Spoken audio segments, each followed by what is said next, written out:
Hi, welcome to Bollywood junction.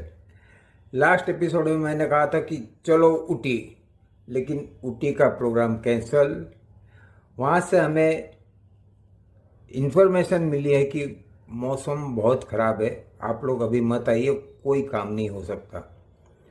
तो फटाफट सोचा गया कि क्या करें। पूरा बोर्ड बैठ गया, हमारा जो क्रिएटिव बोर्ड था, और डिसाइड किया गया कि आर्टिस्ट की डेट है और हमें अपने टाइम पे ही पूरी फिल्म भी ख़त्म करनी है, तो यहाँ का काम पूरा कर लेते हैं। और चांदीवली स्टूडियो में हमने शूटिंग फिक्स कर दी। अब हम लोग बात कर रहे थे माधुरी की, है ना। माधुरी दीक्षित ज़ीरो से हीरो कैसे बनी, वो यात्रा हमने स्टार्ट कर दी थी और काफ़ी चीज़ें बताई, और अब तो वो उस ट्रैक पे सेट हो गई है और आगे बढ़ती ही जा रही है, कोई प्रॉब्लम नहीं है।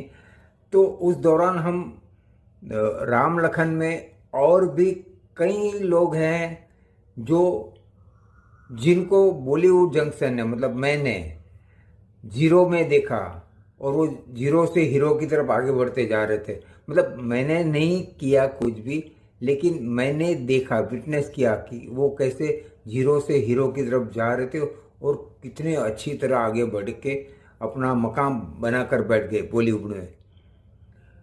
तो हम स्टार्ट कर रहे थे कि चांदीवली में हमने शूटिंग रखी, और वो जो गाना हमने स्टार्ट किया था ना, 1 2 का 4 4 2 का 1, उस गाने का तीसरा अंतरा हमने यहाँ स्टार्ट कर दिया। नहीं, फर्स्ट अंतरा किया, मतलब मुखड़ा हमने वहाँ कर दिया था।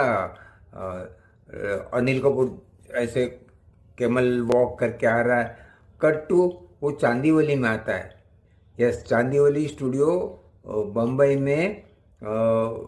आप पवई के पास जाते तो उससे पहले, अब तो सब लोग जानते हैं, बड़ा फेमस हो गया है। तब सिर्फ फिल्म वाले ही जानते थे, और वहाँ पहुँचना मतलब बड़ा मुश्किल होता था, ट्रैफिक बहुत जाम रहता था। तो वहाँ पर हमने ये गाना रखा, 1 2 का 4। और अनिल कपूर वहाँ से निकला, लोनावाला स्टेशन से कट करके सीधा यहाँ आया चांदीवली में।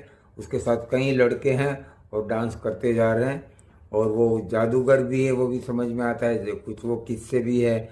और और एक इंसान हमने उनको मतलब फिल्म में तो था, इस फिल्म में इंट्रोड्यूस किया। तो माधुरी की बात थोड़ा होल्ड करके हम दूसरे जीरो की तरफ आगे बढ़ते हैं, जो जीरो से हीरो की तरफ यात्रा में जुट चुका था। मैंने देखा, मतलब बॉलीवुड जंक्शन ने देखा। मैंने कब देखा था? जब वो बिल्कुल ज़ीरो थे, जैसे माधुरी ज़ीरो थी। और कोइंसिडेंट की बात है कि माधुरी को मैंने ज़ीरो कहाँ देखा था? राजश्री प्रोडक्शन की ऑफिस में 1985 में। मैं राजश्री प्रोडक्शन की वेटिंग लॉबी में बैठा हुआ था, और मेरे डायरेक्टर साहब अंदर बैठे हुए थे, प्रोड्यूसर के साथ बात कर रहे थे। यहाँ एक फिल्म में हमने ऑलरेडी माधुरी को अबोध फिल्म में देख लिया था, प्राइवेट प्रीव्यू में, और बाकी टीम ने उनको उसको कैंसिल कर दिया था क्योंकि उसमें कुछ हीरोइन मटेरियल लग नहीं रहा था, जो आगे जाके सुभाष जी को लगा। तो वो रिजेक्ट हो गई थी, मतलब वो जीरो जो आगे जाके हीरो बनी, जो हम ऑलरेडी राम लखन में उसकी बात कर रहे हैं। तो इसी कोइंसिडेंस है कि इसी ऑफिस में मैंने और एक जीरो को देखा, जिसको हम राम लखन में देखेंगे। जीरो से हीरो की यात्रा में बॉलीवुड ने देखा, मैंने देखा। तो एक इंसान लॉबी में वहाँ से पास हुआ, धोती में ऐसा पास हो रहा था, बूढ़ा आदमी था, और दो स्ट्रगलर पास में बैठे हुए थे मेरे पास में, क्योंकि वो वहाँ स्ट्रगल करना थे एज ए आर्टिस्ट। और दोनों आपस में धीरे से बात कर रहे थे कि एनएसडी गए, एनएसडी दिल्ली की ये स्कूल है, ये खेर साहब गए। तो खेर साहब मतलब मुझे तो बांद्रा की खेरवाड़ी याद है, और कुछ मुझे पता नहीं था। और ज़्यादा खींचता नहीं हूँ मैं, इस बात का सारांश ये है कि ये सारांश नाम की फिल्म थी, उसकी शूटिंग चल रही थी, और रोड पे शूटिंग करके अनुपम खेर साहब वहाँ से पास हुए। तब वो खेर साहब अनुपम खेर बनेंगे इतने बड़े, न उनको पता था, न वो मेरे साथ बैठे थे उनको पता था, ना मुझे पता था, ना बॉलीवुड जंक्शन को पता था। ऊपर वाला जानता था, क्योंकि ये डिजर्व भी करते थे। उनकी टैलेंट को कोई चैलेंज नहीं कर सकता। वो मतलब गौरव है हमारे देश का, हमारे ये बॉलीवुड का। अनुपम खेर साहब, नमस्कार। तो उनको वहाँ से देखा, जीरो से हीरो की तरफ स्पीड में जाते हुए। Cut to Chandivali.